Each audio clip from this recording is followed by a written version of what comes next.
Hey, what's up? This is Ricardo at Parts People, and in this video, we'll outline the steps for completing a part replacement on your Dell PC. Visit our website and use this coupon for a 5% off discount.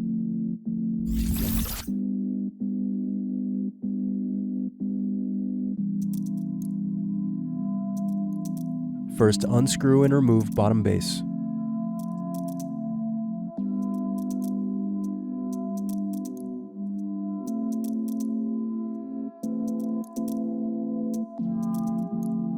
Now unscrew battery.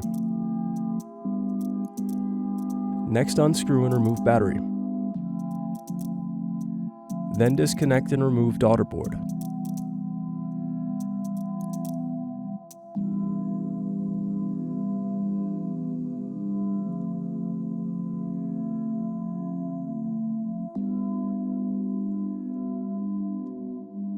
Thanks for watching. Don't forget to like and subscribe if you enjoyed this video. And if you need more, check out this playlist to watch other tutorials for your laptop.